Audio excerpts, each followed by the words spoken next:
How many of you, so I get to understand the audience here, how many of you actually cook? Okay, so would you consider yourself gourmet cooks, or would you consider yourself run-of-the-mill like the rest of us? Okay, then I think this applies to you, so that's good. All right, just to get into a little bit of background, because in order to understand the benefits of the olive oils and the benefits of what our particular type of olive oils do, you have to understand a little bit about how olive oil is made, where it comes from, and so on. It's probably one of the oldest food substances that you can use today. It actually began in the 15th century BC in the Mediterranean region, primarily in Spain, Italy, Portugal, countries like that. Today, the biggest producers are Spain and Italy. The United States has come into it. Actually, the 17th century, the Franciscan monks came over and started olive oil groves in California. So California, although not a big producer, it is a producer of extra virgin olive oils. And we actually carry 2 from California that are certified organic, if organic products is something that you're interested in. What is an olive oil? First of all, olives are picked, they're a fruit from the olive tree. They're picked, washed, crushed, and centrifuged to remove the water. Then they go into storage tanks, hopefully not for a long period of time, then they're bottled and shipped. They're also packaged in bulk, where they will move from country to country, and they're bottled there.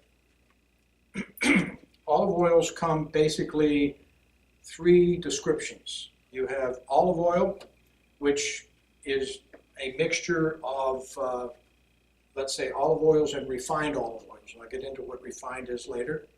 Then there's virgin olive oils, and from that there's extra virgin. Then there's an olive oil that they basically take that crushed material and they process it, and that's called a pumice oil. And that's the one you want to stay away from. That's one of the ones you want to stay away from.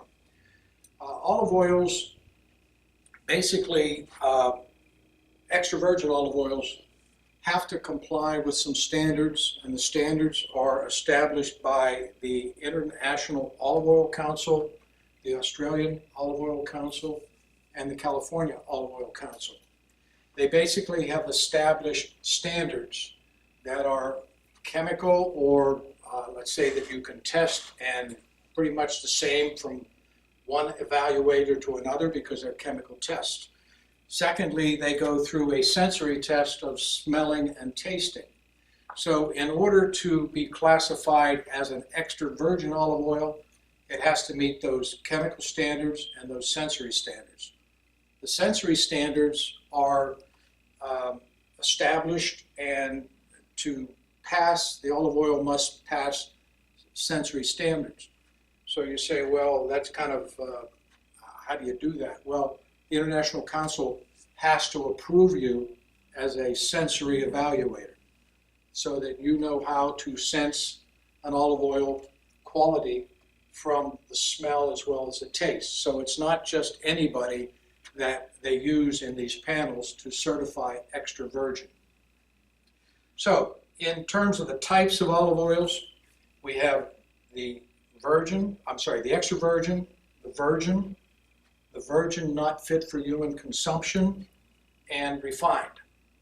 The biggest single characteristic that is used in determining extra virgin from other olive oils is what we call free fatty acids.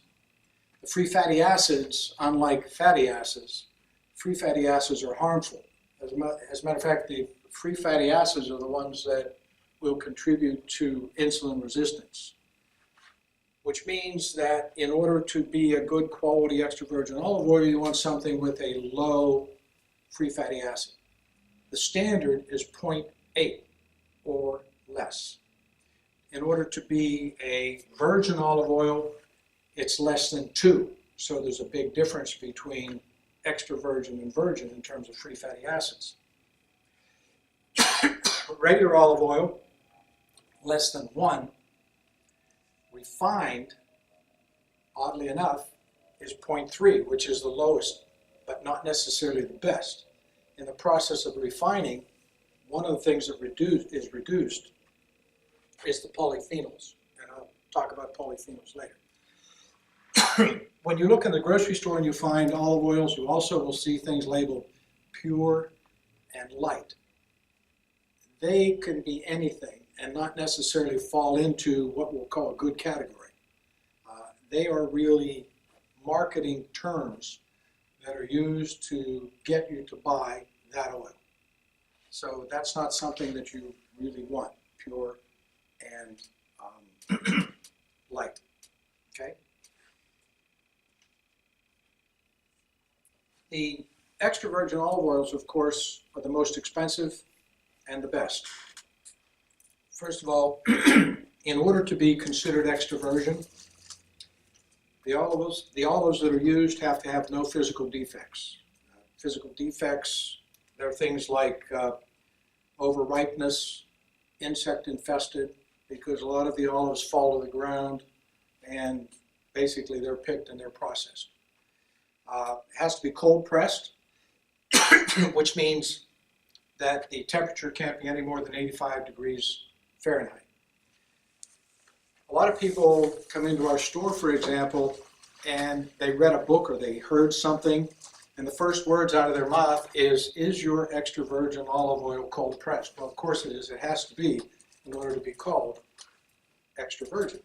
So don't ask somebody that is in a store like ours or another store, is it cold pressed extra virgin? Okay, it has to be by nature of the word, thank you, Rich, by nature of the word extra virgin. So is that, I'm sorry, so is that kind of like organic? You know how if it says USDA organic, is it kind of like that stamp if it says extra virgin olive oil? Well, that's a good point, because when you go to a store and you buy extra virgin olive oil, and I'm jumping ahead, but I want to answer your question. No, I want to answer your question because it's best to answer a question when they come up. The International Olive Oil Council and all the other councils that regulate have not established a standard that is used in the United States except for California. So in the United States, you can call something extra virgin with as little as 10% extra virgin in it. What you really want is a label that says 100% extra virgin. So if you come into our store or our competitors' stores and you see extra virgin, you know it's 100% extra virgin. That's why you want to buy an olive oil not from a grocery store pre-packaged. If you're really into this, you really want a good quality oil from a place that is basically bottling it there, because you know what they got in there is 100% extra virgin.